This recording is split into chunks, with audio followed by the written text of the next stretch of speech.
Olá, boa noite. Este é o Conversas Cruzadas, que já está no ar. O governo do estado começou na semana passada a tirar o projeto de Defensoria Pública Estadual do papel com as posses do Defensor-Geral do Estado, do adjunto e do corregedor da instituição.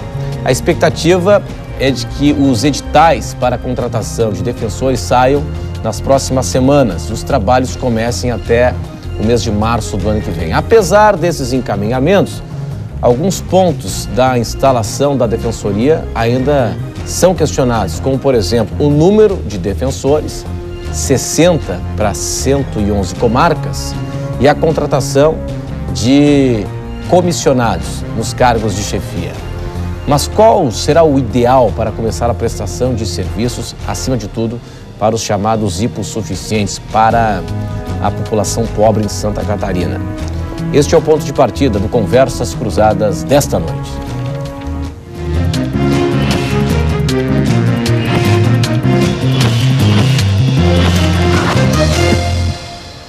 E aí, qual é a sua opinião sobre este assunto? O que você pensa a respeito da formação da Defensoria Pública Estadual, agora lei estadual? Você pode opinar através do e-mail conversas@tvcom.com.br e também pelas nossas redes sociais. Hoje nós estamos na companhia do Defensor Público Geral no Estado, Ivan Ranzolin. Também está aqui conosco a advogada Daniela Félix, do Movimento Pro Defensoria Pública. O Conversas Cruzadas recebe André Dias Pereira, que é chefe da Defensoria Pública da União. E ainda está aqui conosco o Procurador da República, Dave Rocha.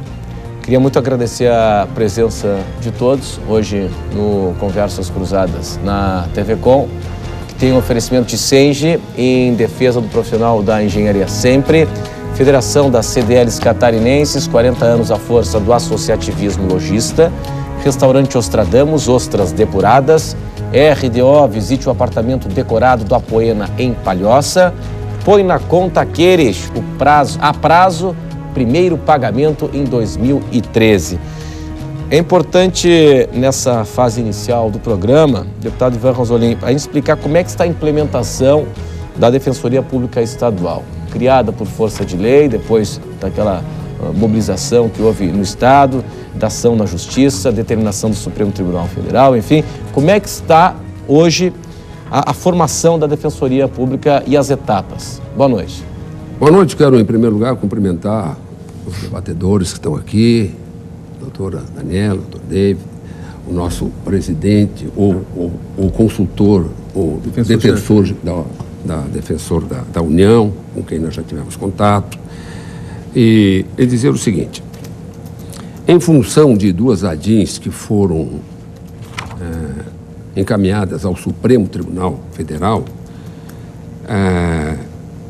que culminou há pouco tempo com a declaração de inconstitucionalidade do artigo 104 da Constituição do Estado, juntamente com a Lei Complementar 155 de 97, o governo do Estado, com esta decisão, encaminhou à Assembleia Legislativa um projeto de lei complementar que acabou tendo o número da lei sancionada em 2 de agosto de 2012, a Lei Complementar número 575, que estabeleceu as regras e as normas do funcionamento, estabelecendo várias providências da Defensoria Pública.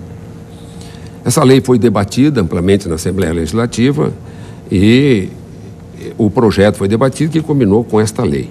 Esta lei estabeleceu alguns critérios e, dentro dos critérios, em função de não existir defensoria pública em Santa Catarina, sendo o último estado da federação a constituir a defensoria pública, a Assembleia Legislativa votou que, num período de 2 anos, o governador faria indicação de 3 nomes, que seria o defensor geral, o subdefensor e o corregedor.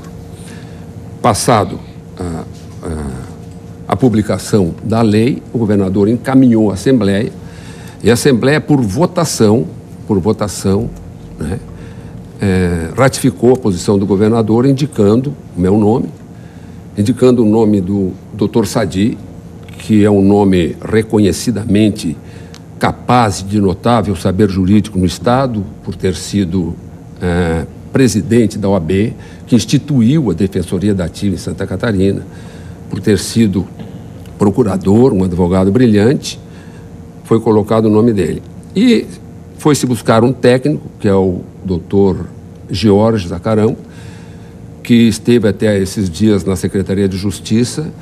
É um homem que tem capacidade técnica, que cuida de todo esse sistema penitenciário, um homem especialista em editais, profundo conhecedor da legislação que trata sobre defensoria e sobre sistema penitenciário.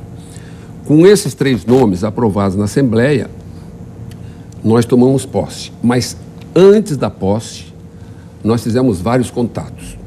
Até não fizemos contatos com a doutora e com o doutor David, exatamente por não conhecê-los. Mas fomos ao Tribunal de Justiça, tivemos hoje com o presidente, fomos ao Tribunal de Contas, fomos na OAB, procuramos, em primeiro lugar, a Defensoria da União, onde pegamos vários elementos de trabalho, até sugerimos que o defensor da União encaminhasse, talvez, a possibilidade de treinamento do pessoal que vai a concurso. E também, junto à Procuradoria, gestionamos, que é uma decisão da lei, para que a Procuradoria encaminhasse imediatamente o edital de concurso público para os 60, o número de 60, ou concurso público para os que vão ser os defensores, e também de 90 técnicos que vão ser chamados, assim que aprovados, para dar início a essa defensoria. Portanto, esses são os caminhos iniciais. Nós tomamos outras providências, que foi, por exemplo, buscarmos o cadastramento junto à Receita na União. Hoje nós já somos reconhecidos com o Cadastro Nacional da Pessoa Jurídica, já temos esse cadastro. Estamos fizemos vários contatos junto ao governo para buscar orçamento competente para as despesas até o fim do ano e as despesas com relação à Receita com relação ao ano de 2013 e 2014. Como o Supremo Tribunal determinou 1 ano para o início das instalações, a nossa programação é instalarmos em Florianópolis, no mês de março, e em seguida buscarmos as maiores comarcas, Joinville talvez seria a segunda, onde nós teríamos um número de defensores já concursados. Esses 60 iniciais aqui é apenas para Florianópolis ou é para o estado todo? Não, os 60 é para o estado todo, dentro de uma distribuição. Florianópolis, Joinville e tal. Claro. Depois. 30. A medida. São 30. 30? São 30, não são 60. Não. São 30, mas são 60 que poderão ser. Os que passarem poderão ser chamados à medida. Não podem, pela lei não podem ser chamados 60, porque são divididos em 3 categorias. A primeira categoria comporta 30, que é a terceira, que quem ingressar entra na terceira categoria, são 30, são 20 vagas para a segunda e 10 vagas para a primeira. Um primeiro concurso não pode promover já os recém-impulsados a segunda ou a primeira. Isso doutor, não pode. No só para entender, qual é a diferença dessas categorias? É por antiguidade. O sujeito passa na terceira categoria, ele ingressa na terceira categoria e depois ele é promovido, depois de ficar um tempo, é que ele pode ser promovido para a segunda categoria e depois para a primeira categoria. Na terceira categoria só são 30. Doutor, mas tem uma questão que o senhor não tem conhecimento. Não são 60. 60 é para inglês ver. Tem uma questão que o senhor não tem conhecimento. Na conversa que nós tivemos com o governador, os 3, assim que tiver necessidade e se for necessário fazer um encaminhamento à Assembleia, ele faz para nós buscarmos os 60 assim que nós instalarmos. Nós não podemos ter 60 para instalar em Florianópolis e ficar com 30 contratados, gastando sem a necessidade. Então, na realidade, nós temos 60 nomes que poderão, a qualquer momento, dependendo das necessidades, serem chamados. Então, não é para inglês ver, é para brasileiro ver. Bom, procurador, então, onde é que estão os questionamentos, além dessa questão da contratação, né, dos níveis da carreira, então dos níveis de contratação. Além disso, o que o senhor aponta de questionamento? E além disso, não tudo. Tá tudo errado. Como eu só tem uma defensoria pública hoje criada em lei, no papel, o papel aceita tudo. Sim. O senhor tem já o chefe, o subchefe, o corregedor, no papel, todos três violando determinação do Supremo Tribunal Federal e da Constituição Federal, com todo respeito ao deputado Ivan. Eu entendo que isso é decisão do Supremo. Recentemente, uma ADI na Paraíba estabeleceu que, mesmo começando de início aquela defensoria, sem ter antidefensor nenhum, só pode ser chefe, subchefe e corregedor da defensoria aquele que for concursado. Porque a lei determina que seja concursado, integrante da carreira passado no concurso para defensor público e que tenha estabilidade. Muito bem. O governador disse, um acerto, que os que entrarem agora não vão ter estabilidade.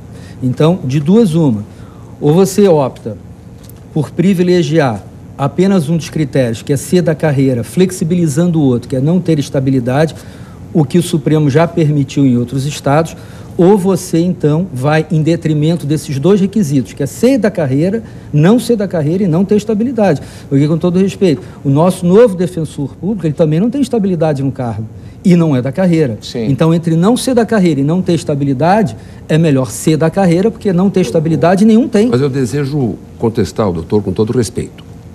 E vou fazer a leitura do resultado da ADIM, que anulou o artigo 104 da Constituição. Ela diz o seguinte: ações diretas julgadas procedentes para declarar a inconstitucionalidade do artigo 104 da Constituição do Estado de Santa Catarina e da Lei Complementar Estadual 155 e admitir continuidade do serviço atualmente prestado pelo Estado de Santa Catarina mediante convênio com a OAB pelo prazo de 1 ano, na data de julgamento da presente ação. Então é o seguinte: o primeiro ponto é que até março a OAB está perfeitamente dentro da decisão. E isso eu não contestei.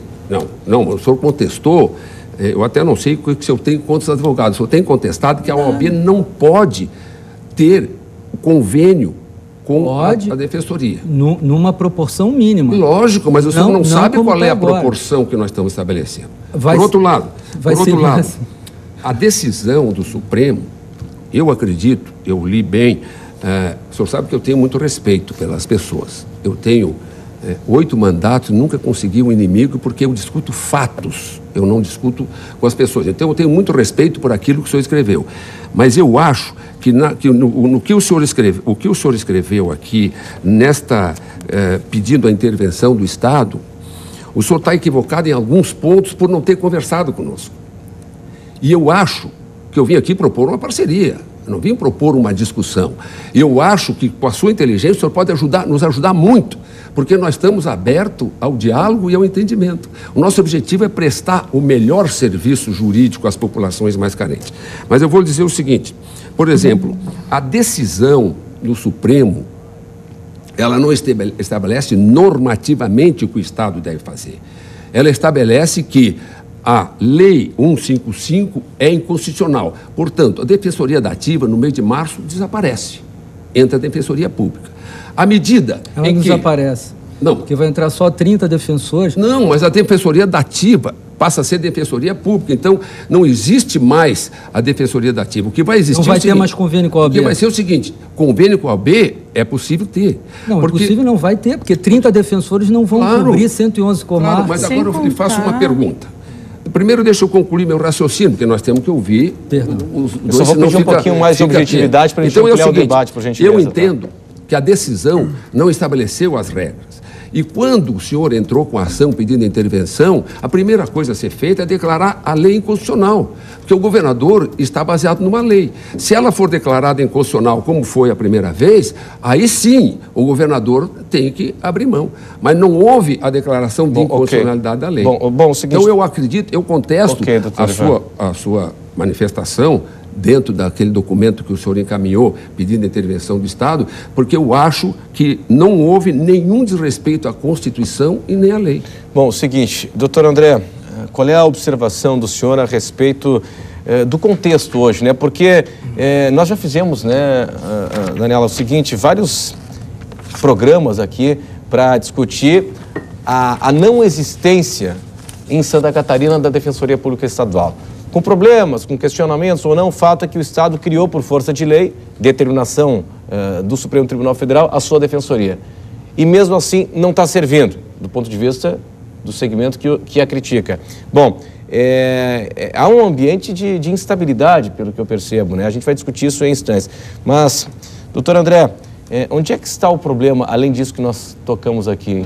É como você disse, é o contexto, né? Nós temos um contexto de ser o único no Estado ainda sem defensoria pública. Ou seja, uma má vontade completa com relação à instituição da defensoria pública, em que só foi criada graças a 2 ações diretas de constitucionalidade por determinação do Supremo Tribunal Federal, né? Que não julgou só inconstitucional comissivamente o sistema, mas a omissão de não ter defensoria pública nos moldes constitucionais. Isso está no texto, na decisão. Então, criada com esta obrigação, ela não observou os ditames constitucionais. Não foi por acaso que o Procurador-Geral da República, né, expressamente teceu recomendação tanto ao governador do Estado como ao presidente da Assembleia, quando teve conhecimento, né, pela Procuradoria de Joinville, do teor da lei estadual. Porque ela, dentre outras questões graves, basicamente 2 fundamentais. Os cargos absolutamente em número incompatível, né, com qualquer início de processo de instituição séria. Né, pelas indicações, senhor Dias? Pelo número de cargos. Ah, sim. Né, você pode ter um parâmetro, o Paraná foi um dos últimos estados a criar por lei.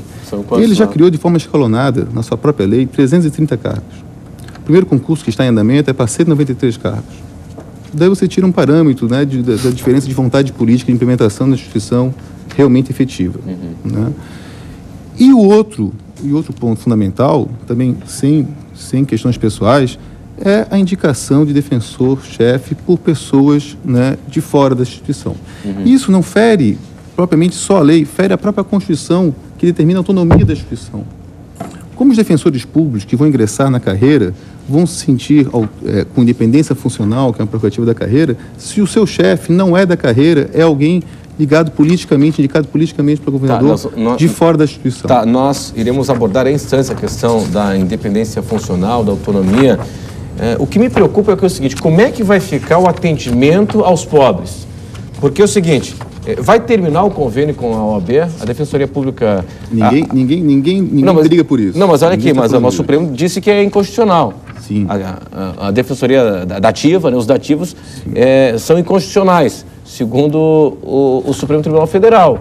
Com exclusividade ou predominância. Isso, sim. Isso, um modelo híbrido é possível. Uma minoria. Se for 10%. Hoje, do jeito que está instituído, a defensoria que foi criada, ela é um puxadinho da OAB no atendimento da defensoria. Ela é um puxadinho. 30 defensores é um puxadinho. As palavras não são minhas.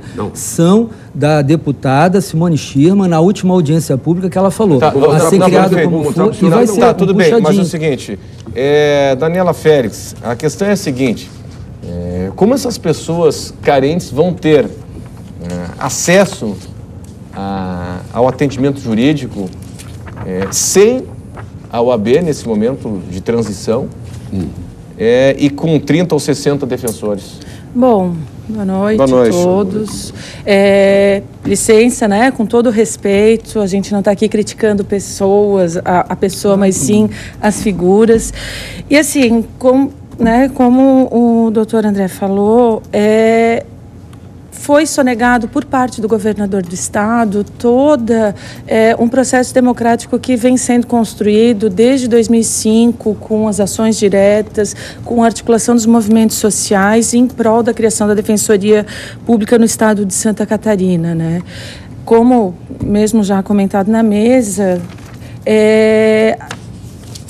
a atual configuração dessa direção da Defensoria Pública, ela remonta à continuidade do mesmo, né, da lei estadual julgado inconstitucional, né? Porque, como mesmo o senhor mencionou no início da sua fala, Dr. Sadi, com todo respeito, ex-presidente da OAB, que instituiu a lei complementar do Estado, que instituiu a Defensoria Pública, o atual gestor da Defensoria Dativa dentro da conjuntura orgânica da Defensoria Pública.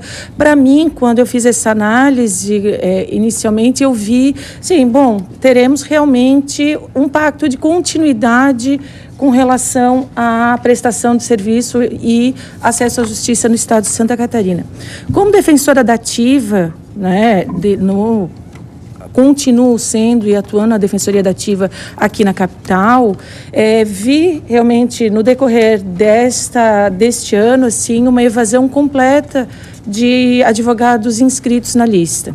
Né? Sou uma das poucas que permaneço lá lutando, porque eu não perdi de vista o objetivo que e eu acho que aí a gente se perde muito na questão institucional e perder de vista o objetivo que pessoas que estão sendo historicamente sonegadas do acesso à justiça dentro das instituições do judiciário. Né? A gente tem todo esse contexto que o que é o acesso à justiça, o que a gente pretende com uma instituição da Defensoria Pública do Estado, dando continuidade à Defensoria Dativa, né? E falo isso porque cansei de ver no meu escritório sem ganhar qualquer pagamento por parte da Defensoria Dativa, não, sem contar isso. Tá? Alguns repasses esporádicos da Defensoria Dativa, mas tirando isso, possibilidades que a judicialização dos conflitos não comporta, que a Defensoria Dativa também não faz. Né? O advogado ele só ganha com a judicialização de um conflito. Não, mas esse debate não está superado na medida em que o Supremo já disse que precisa ter Defensoria Pública estadual? Eu não estadual? acho que esteja superado dentro do aspecto que a gente está fazendo um pacto de continuidade com essa configuração institucional. Quer dizer o seguinte, como a gente vai precisar ainda, como os cargos são no número PIF, vai precisar 90% da atuação isso é fato. de convênio com a advocacia. Só que os advogados não têm as prerrogativas dos defensores públicos para uma atuação extrajudicial, para atuação em tutela coletiva. Exatamente. Uma atuação com especialidade, com exclusividade. E isso quem perde é a população. Claro. Vamos fazer o seguinte, deputado, eu preciso chamar um intervalo comercial, eu volto com o senhor. E o questionamento para daqui a pouco, depois do intervalo, é o seguinte.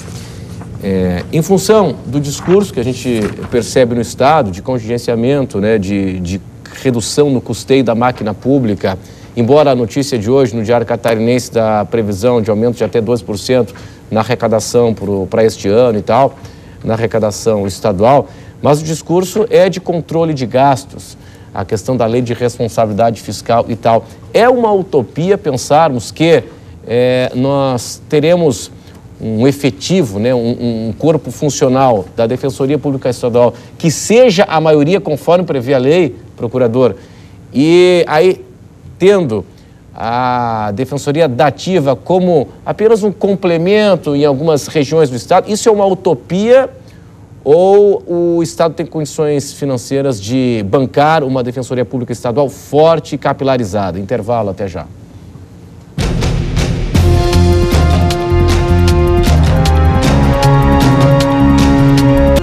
Este é o Conversas Cruzadas aqui na TV Com. Nós estamos tratando hoje da Defensoria Pública Estadual.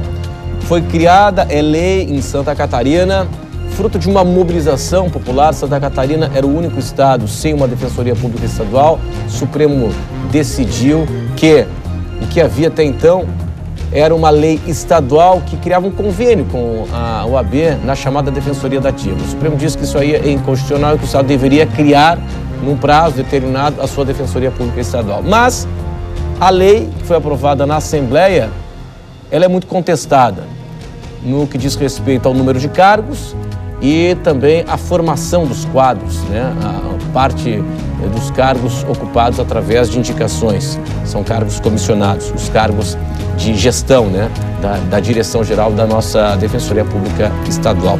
Bom, defensor público-geral, deputado Ivan Rasolem. Posso só fazer uma parte, Renato?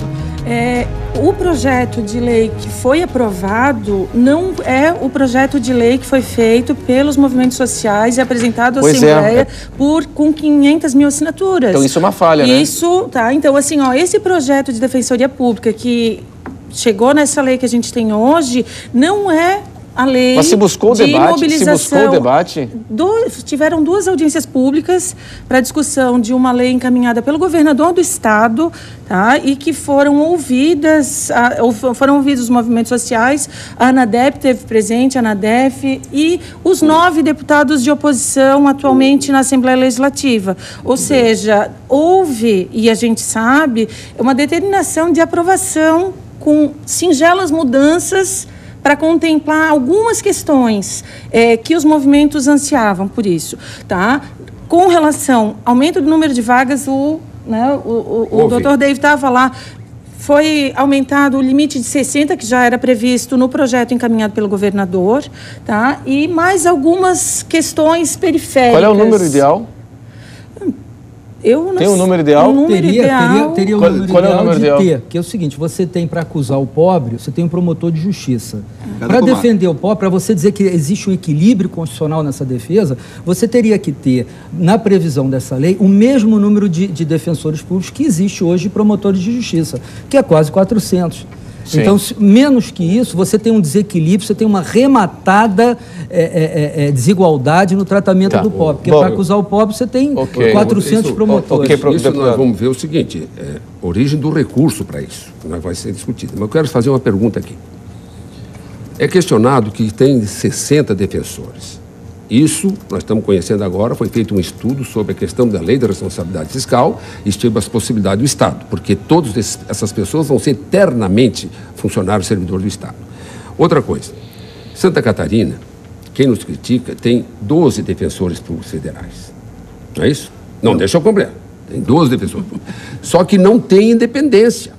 Os defensores públicos federais, eles são vinculados ao Ministério da Justiça, cujo ministro é um político, que foi deputado comigo.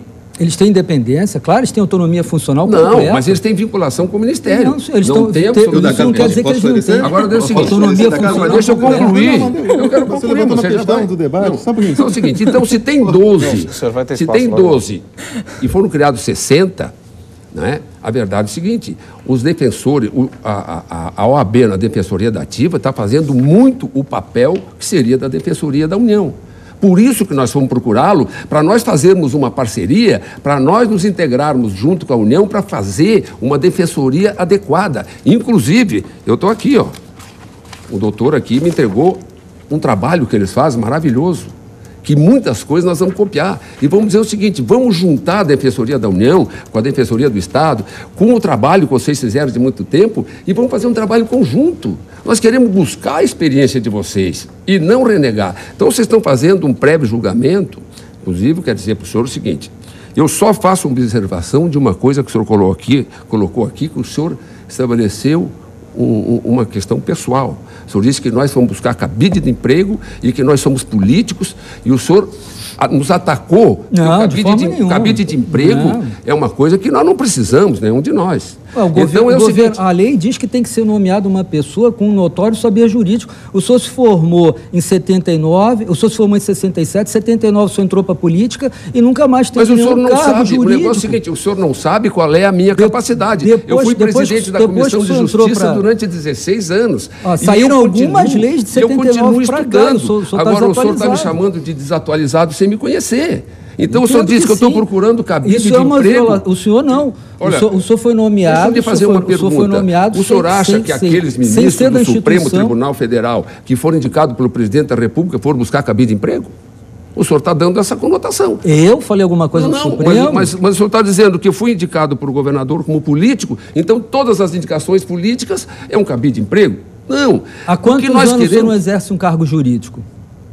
Como não exerce um cargo jurídico? Há quantos anos o senhor não exerce um cargo jurídico? Mas o negócio o seguinte... seu currículo desde 79. Mas o negócio seguinte... Mas eu continuo fazendo sustentação oral nos tribunais. Eu fui 16 anos presidente da Comissão de Justiça e frequentei sempre a Comissão de Justiça, que você tem que estar atualizado nas leis.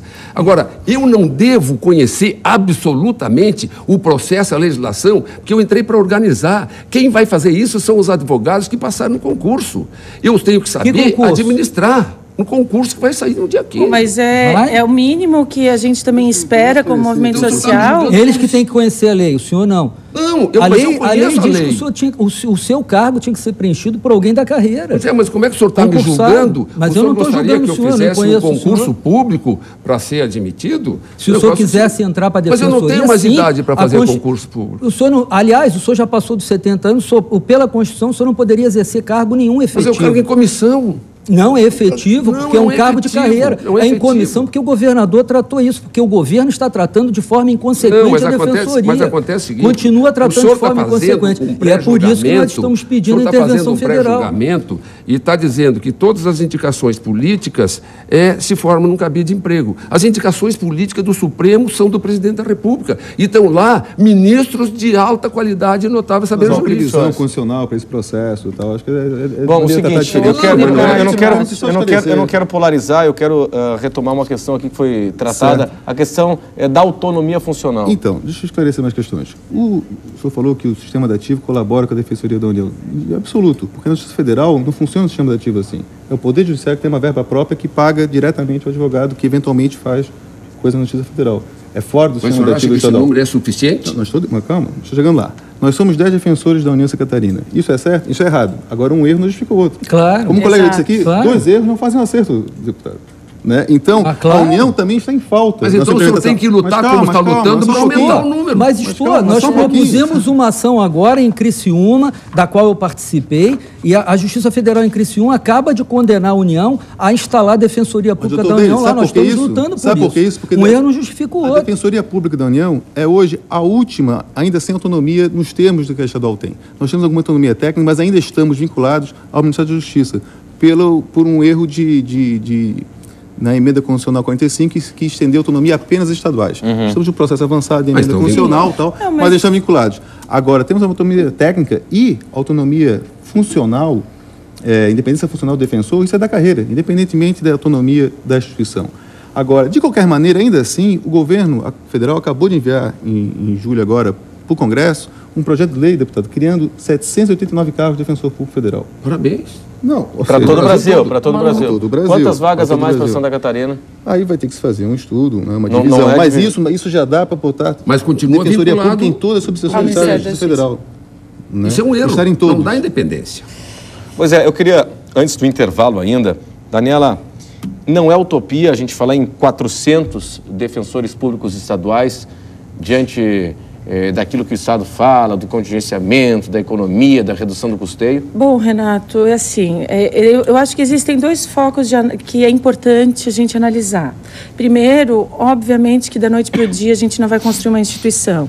Então, acho que o sistema híbrido, como muitos estados ainda se utilizam, dos convênios não só com a OAB, mas com as universidades, com os escritórios de prática jurídica, ele vai ser necessário. Mas para isso a gente vai precisar já numa questão orgânica fazer um planejamento estratégico.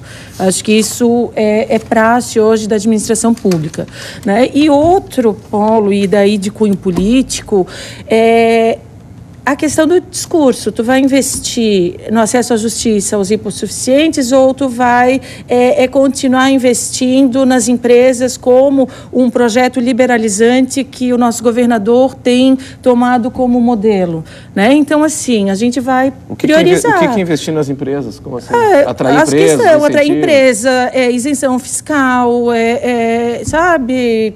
Esse tipo de política que vem sendo... Mas será que isso uma coisa não leva a outra? Porque, de repente, se você atrai investimentos, você aumenta a arrecadação, e com isso aumenta a arrecadação, você pode contratar mais. Porque, às vezes, tu traz as grandes empresas para o estado de Santa Catarina e dá a eles isenção fiscal por 20, 30 anos. Isso era o discurso do Collor, hein?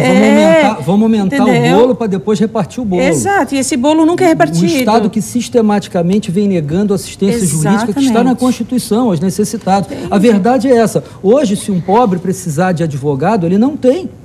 E ele vai continuar sem ter, em Santa Catarina, se continuar de forma inconsequente, como vem sendo tratada a questão pelo governo do Estado. Mas não é, o que o senhor está dizendo não é verdade. Hoje é o seguinte... Claro que é. Ainda vigora, embora a evasão... A senhora sabe, como defensora...